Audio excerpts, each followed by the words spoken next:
હર હર મહાદેવ બધા મિત્રોને ને કેમ છો બધા મજામાં જશો. ને આપણી ભારત યાત્રાને આજે 40 દિવસ જેવું થઈ ગયું અને આજે આપણે 40 દિવસની સફર કેવી રહી એના વિશે આપણે બધી વાત કરશું. કેટલી કેટલી મુશ્કેલો આવી છે, કેટલો આનંદ આવ્યો છે, જે કંઈ છે, કેવી રીતે રાતે રોકાવાનું સેટિંગ કરવું. જોકે આમાં ડેઈલી આપણે બ્લોગ તો નાખતા જ હોઈએ છીએ, પણ 40 દિવસની જે અમુક અમુક કિસ્સાઓ છે એ આપણને યાદ રહી જતા હોય છે. એટલે જે કંઈ છે એ આપણે વાત કરવી. અને તમને કહી દઉં કે આજે છે એ આપણું બાઇક છે એને સર્વિસ પર મૂકેલું છે, એટલે 3 કલાક જેવો ટાઈમ લાગશે. તો ચાલો વિચાર્યું કે આપણે 40 દિવસની જે કંઈ આપણી મુસાફર સમય જે આનંદ લીધો છે, જે તકલીફો પડી છે એના વિશે બધી આપણે વાત કરી. તો શરૂઆત અમે કરી છે ગુજરાતથી નીકળ્યા અમે, એટલે ઘરેથી માતા પિતાના આશીર્વાદ લઈ, મા કુળદેવી ખોડિયારના આશીર્વાદ લઈ, અને ત્યાર પછી અમારા જે મિત્રો છે એમને પણ મળ્યા, અને એનાથી અમારી સફર પછી અમે આગળની શરૂઆત કરી. સ્ટાર્ટિંગમાં તો ખૂબ આનંદ આવ્યો. અમે સ્ટાર્ટિંગના પહેલા જ દિવસે અમે 350-400 કિલોમીટર જેટલું બાઇક હલાવીને આવી. એના પછી તરત અમે પહોંચી ગયા રાજસ્થાનમાં. રાજસ્થાનમાં અમે 2 દિવસ રોકાણા. પહેલા દિવસે અમારું એક જ ટાર્ગેટ હતું કે અમારે સીધા પહેલા રણુજા જવું છે, રામદેવીના દર્શન કરવા છે. એના પછી રાજસ્થાન ફરવા જવા તો ઘણું બધું છે, રાજસ્થાન આપણે ઘણી વખત આવેલા છીએ, ઘણી વખત ફરેલું છે, એટલે પહેલા રણુજા રામદેવીના દર્શન કરી એના પછીની આપણી આગળની શરૂઆત છે એ કરીએ એવું વિચારીએ. તો એના પછી અમે નીકળ્યા એટલે વચ્ચે જેસલમેર છે એ નજીક છે, એટલે થોડુંક જેસલમેરમાં પણ થોડુંક ફરવા જેવું છે એટલે આવ્યા છીએ. તો જેસલમેર પર જતા હતા એના પછી સીધા અમે ગયા રણુજા. દર્શન કરી અને અમારી આગળની સફર હતી પંજાબ બાજુ. પંજાબ જવાનું હતું, આમ રણુજા દર્શન કર્યું, સાંજ પડી ગઈ. હવે રાત્રે અમારે એવું કે તે દિવસે ટેન્ટ પણ નતો, એટલે સુવાનું અને ઠંડી પણ એટલી વધારે હતી, એટલે સુવાનું મારે ક્યાં રહેવું ક્યાં રોકાવું, અને એકદમ બારું ખુલ્લું હોય તો પાછું શું બાઇક ઉપર હોય એટલે એટલું બધા બિસ્તરા હોય નહીં કે આપણે જે બધી ઠંડી હોય, અને ખુલ્લું હોય. રાજસ્થાનમાં ઠંડી પણ બહુ વધારે, એટલે અમે એવું સાંજ પડી ગઈ હતી, 5:30-6 જેવા વાગી ગયા હતા, અને વિચારતા હતા આ પેટ્રોલ પંપે રોકાઈ, પણ પેટ્રોલ પંપ વાળા કેટલા પહેલા જ દિવસે અમને લગભગ 6 થી 7 પેટ્રોલ પંપ વાળા અમને રોકાવાની ના પાડી દીધી. પણ મન તો બી ઉદાસ નતું થયું, કઈ વાંધો નહીં. અને થોડુંક એવો પણ વિચાર આવતો કે અત્યારથી આ બધા લોકો ના પાડે છે તો આપણું 3 મહિનાની સફર છે કેવી રીતે પૂરી કરશું આપણે. કશું વાંધો નહીં. તો થોડાક આગળ નીકળ્યા એટલે ખબર નથી, રામદેવજીના દર્શન કર્યા, અને રામદેવજીનું આગળ જ એવું એક મોટું મંદિર મળી ગયું કે જ્યાં અમને રૂમ મળી ગયું રહેવા માટે ફ્રીમાં, પ્લસ ચારે બાજુ સારું એવું વાતાવરણ, માણસો છે, કોઈ ટેન્શન જેવું નથી, એવું જોરદાર સારું એવું મળી ગયું રહેવાનું. રૂમ મળી ગયા, અમે જમવાનું મારા હાથે બનાવી લીધું અને આનંદ આવી ગયો. એના પછી સવારથી અમે નીકળી છે આગળની તરફ પંજાબ. પંજાબમાં પણ અમને કોઈ વાંધો નથી, કઈ પ્રોબ્લેમ નથી, જેમ કે અમે ત્યાં પણ જ્યાં જ્યાં રોકાણા ત્યાં અમે ગુરુદ્વારમાં રોકાણા. ગુરુદ્વારમાં રોકાય એટલે બિલકુલ ફ્રી રહેવા માટેનું જે જમવાનું જે હોય એના 100-200 રૂપિયા જ આપવાનું હોય, એટલે અમને અંદર પણ અમે ઘણું બધું ઘણા ધાર્મિક સ્થળો પર ફર્યા. વાઘા બોર્ડર છે ત્યાં ગયા, પરેડ જોયા, બહુ આનંદ આવ્યો. એના પછી અમારે આમ તો ધીરે ધીરે ધીરે ધીરે કઈ એક એક વસ્તુ તો મને કદાચ તમને નહીં કહી શકું, જે કઈક અલગ અલગ દેખતો જે દિવસે અમને આનંદ આવ્યો અને જે દિવસે તકલીફ પડી એવું મને બહુ અત્યારે યાદ હશે, એટલે એના વિશે આપણે વાત કરશું.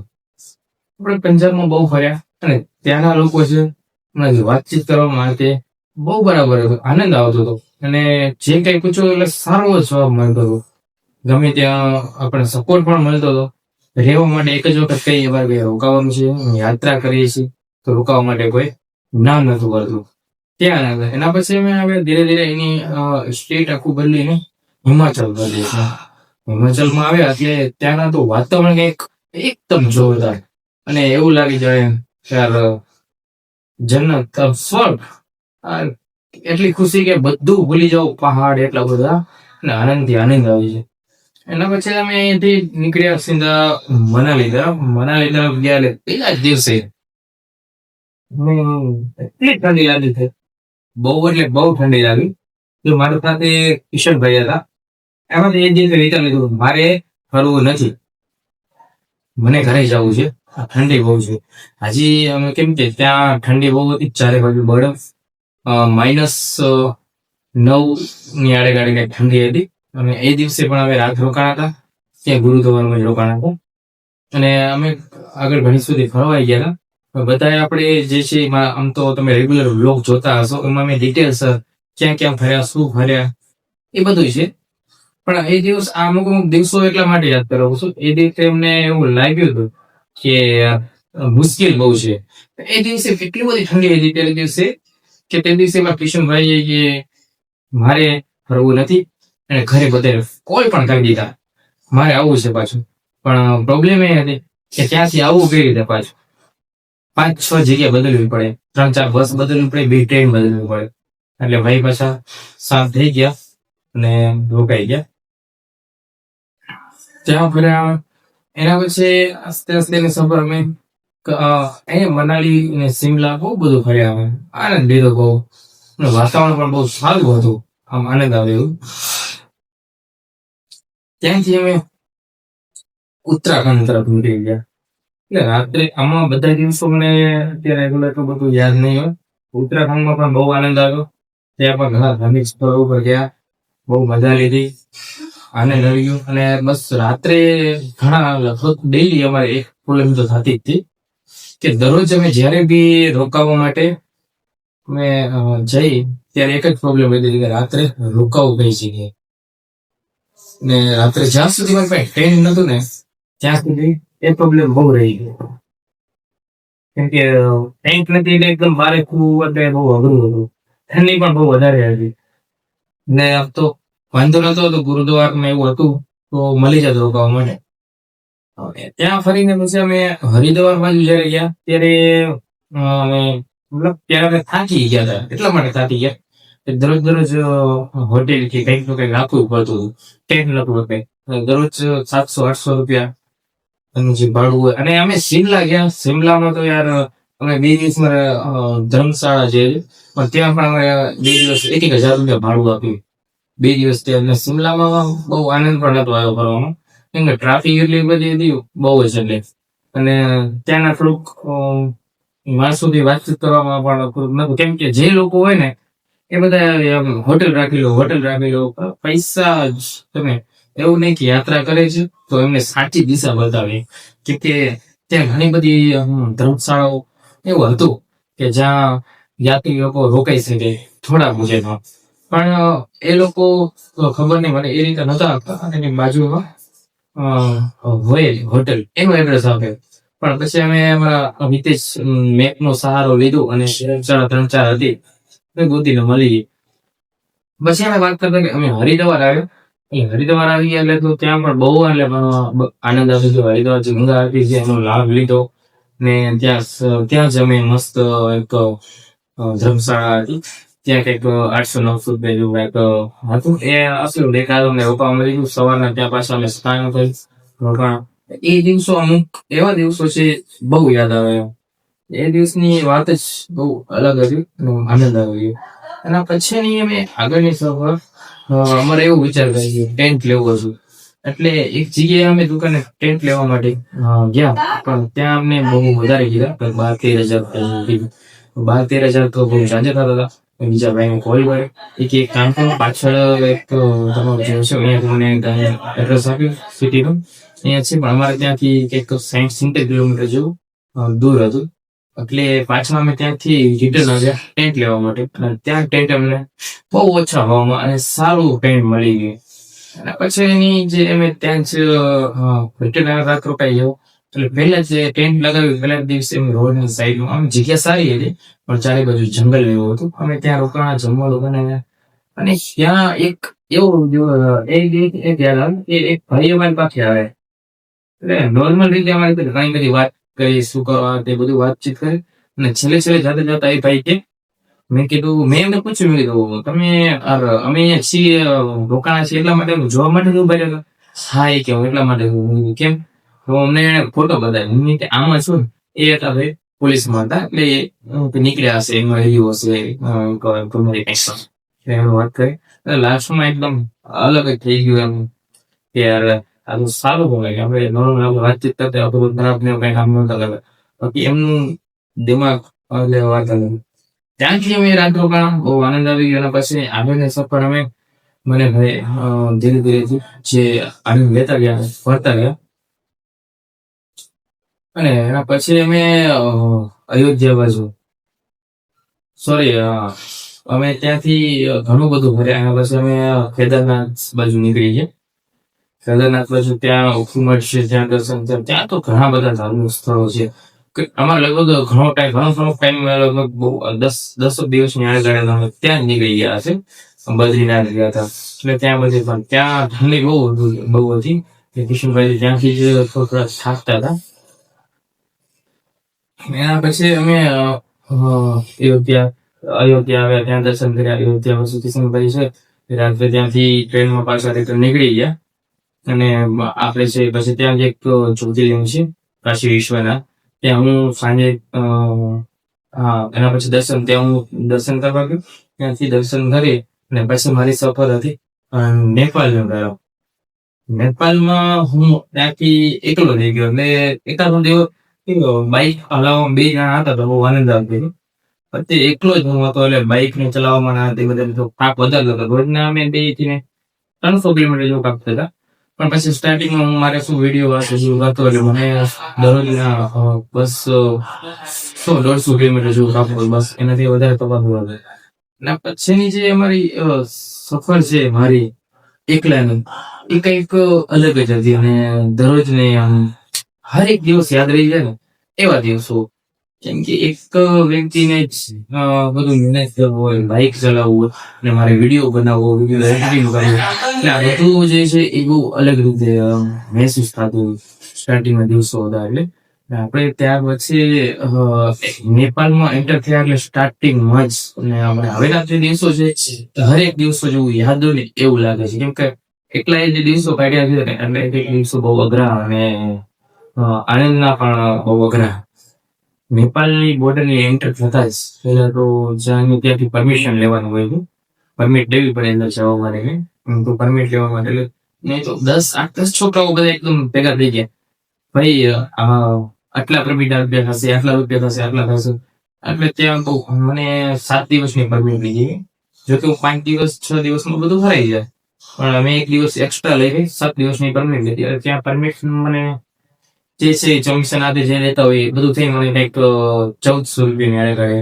એક બધું ત્યાંથી અંદર એન્ટર થઈ ગયા અને ત્યાં ભાઈ એક દુકાન હતી ત્યાં સાઈન પડી ગઈ એટલે મેં દુકાનમાં રોકાવું છે અહીંયા એક રાત માટે કે વાંધો નહીં કે મારી દુકાન છે રાત્રે બહાર સુઈ જવું છે તમારી પાસે ટેન્ટ છે તો ટેન્ટ કલરને ફરી જાવ હું કંઈક કામ કરજો પેલું નેપાળની અંદર આવતા જ પહેલા જ દિવસે સારો સપોર્ટ મળી ગયો અને બાજુમાં બોર્ડર હતી એટલે ત્યાં આર્મી વાળા પોલીસ વાળા બધા હતા લોકો કઈ ટેન્શન નતું કેમેરા એવું પણ હતું એટલે કોઈ ટેન્શન જેવું નથી ત્યાં રાત રોકાણા અને જે ત્યાં ભાઈ દુકાન વાળા મને જમવાનું માટે બહુ રીતે સારી રીતે હું પૂછું જમવાનું પણ મને એવું હતું કઈ વાંધો આજે હાથે જ બનાવી દઈશ અમે હાથે બનાવી દીધી અને સવારે ઉઠ્યા એટલે આપણે જે પૈસા હતા એ આખા ચેન્જ કરવાના હોય આપણા પૈસા આપીને 1000 આપણે આપીએ એટલે કંઈક 1600 રૂપિયા બે એટલે આપણી કઈ જે કઈ રૂપિયા હતા આપણે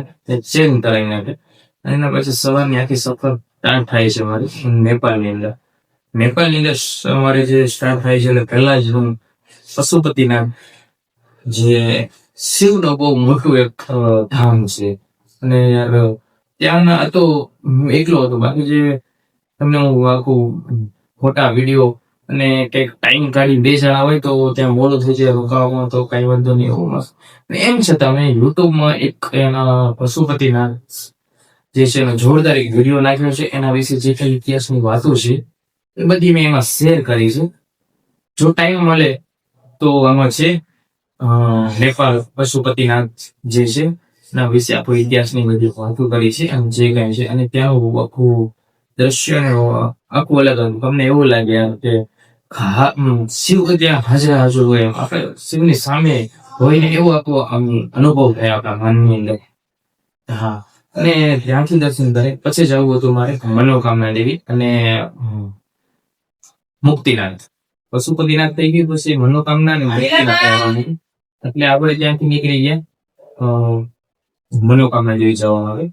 મનોકામના દેવી જવાનું તો વચ્ચે એક રાત રોકાણા અને એવું કહ્યું કે ત્યાંની નેપાળી ભાષા છે એમાં કઈ ન સમજાય અને હિન્દી એ લોકો ન સમજે. અને ત્યાં એવું હતું પાછું રોકાવા માટે પેટ્રોલ પંપ છે એકદમ નાના નાના, મતલબ રૂમ ને એવું બધું કઈ ખાસ સુવિધા નહીં હોય. અને મોટું ગ્રાઉન્ડ નહીં, નાના કોઈ એક જ પેટ્રોલ હોય, એક પેટ્રોલ એક ડીઝલ બે જ હોય.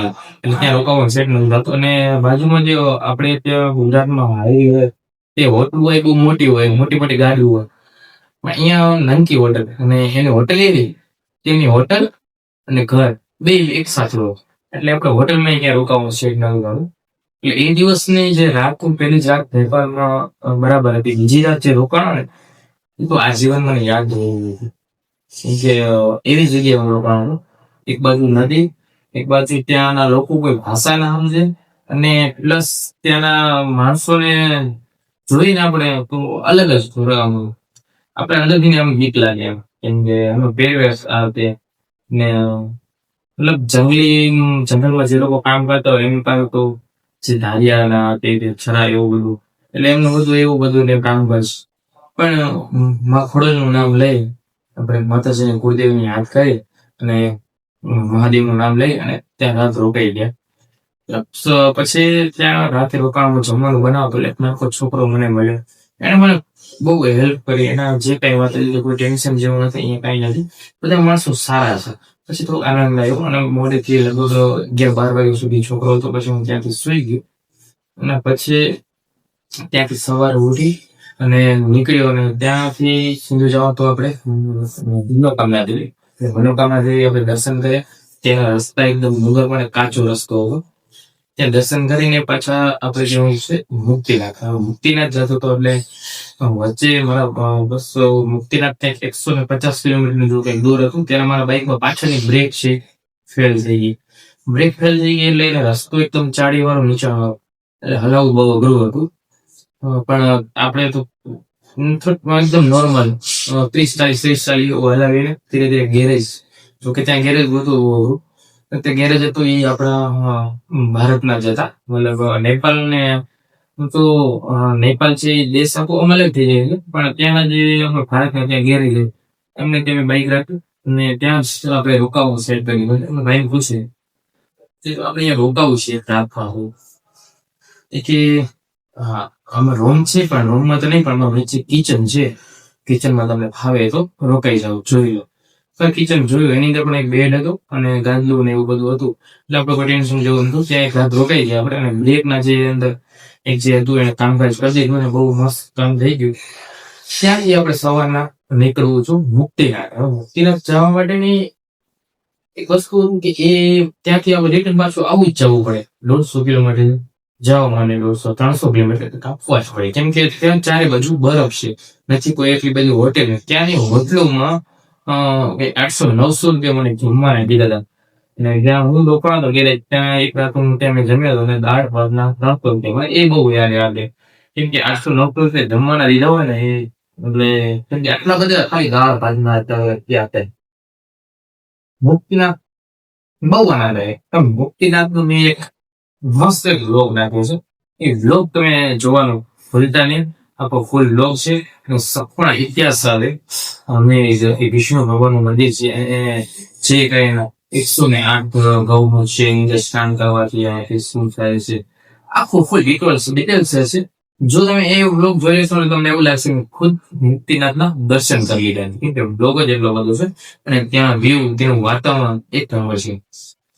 આપણે ત્યાં દર્શન કરી મુક્તિનાથ, અને ત્યાં આપણા ગુજરાતના સ્વામિનારાયણના ભક્તો છે એ એમને આખી ગુજરાતના જ હતા. અને લક્ઝરી ભાઈ આવે તેમની સાથે વાતચીત કરી, મજા આવી. એનાથી પછી નીકળ્યો હું. ત્યાંથી મારા ખ્યાલથી 4:30-5 જેવું વાગી ગયું. ત્યાંથી નીકળ્યો એટલે મારું 150 કિલોમીટર એટલે ત્યાંથી નીકળ્યો અડધો કલાક બાઈક હલાવ્યું. ત્યાંથી બીજા જે યાત્રા એક સાયકલથી છે અને બીજા તો ભાઈ ચાલી બધી યાત્રાઓ ભાઈ છે, એ લોકો મને મળી ગયા. સ્ટેટ થી યાત્રા કરીને મળી ગયા આપણે, અને એમના દિવસો વાતચીત કરી, અને બીજા લોકો પણ આપણે ત્યાં મળ્યા. એમના સાથે ઘણી બધી વાતો કરી, કેવી રહી તમારો સફર, ક્યાંથી ક્યાં, કેવી રીતે, આમ આ બધી વાતો કરી, આનંદ આવ્યો.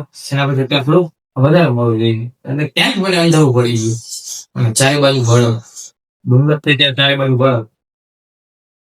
આપણી પાસે સ્વેટર ને એ હતું બરાબર, એટલે વાંધો નતો, તો પણ ઠંડી બહુ લાગે.